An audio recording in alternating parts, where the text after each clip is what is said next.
આ polycrystalline વારીની panel છે. સોલ panel એક લાઇનમાં છે, બીજી સોલ પેનલ બીજી લાઇનમાં છે, એટલે ટોટલ 32 પેનલ છે ને એક પેનલ 330 વોટની, એટલે કે 10.5 કિલો વોટ અહીંયા પેનલ છે. પેનલ થકી 10.5 કિલો વોટ તેથી વધારે પણ વોટ ઉત્પન્ન થઈ શકે છે. એ જે કરંટ ઉત્પન્ન થાય છે, કરંટ અંદર VFDમાં જાય છે. VFD કરંટને કંટ્રોલ કરે છે.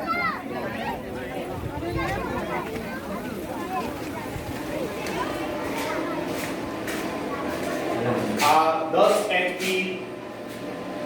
તો VFD છે, એટલે કે વેરિયેબલ ફ્રીક્વન્સી ડ્રાઈવ, જે પ્લાન્ટ દ્વારા જનરેટ થતો જે કે પાવર છે એને કંટ્રોલ કરે છે અને કંટ્રોલ કરીને મોટરને આપે છે. આપણે 50 હર્ટ્ઝની ફ્રીક્વન્સીનું આ VFD હોય છે, પરંતુ અત્યારે ફ્રીક્વન્સી આપ જોઈ રહ્યા છો 40 પોઈન્ટ સમથિંગ ફ્રીક્વન્સી આ છે. 10 HPની મોટર 30 ફ્રીક્વન્સીએ સ્ટાર્ટ થઈ જતી હોય છે, એટલે કે એક જ હાઇબ્રિડ બોક્સની અંદરથી બધું કંટ્રોલ થાય છે. અને આ જે કરંટ આવે છે તેના થકી 10 HPની મોટર પાણી કાઢે છે. એનો કોડ જોઈએ આપણે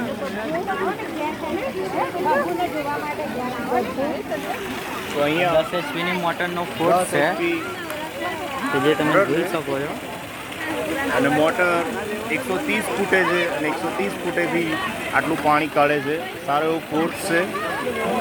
તો આ રીતે કોઈ પણ બીજા અધર કનેક્શન વગર માત્ર સોલર પર જ પાવર જનરેશન કરીને અમે સબમર્સિબલ મોટર ચલાવી શકીએ છીએ. અસ્તુ જય હિન્દ.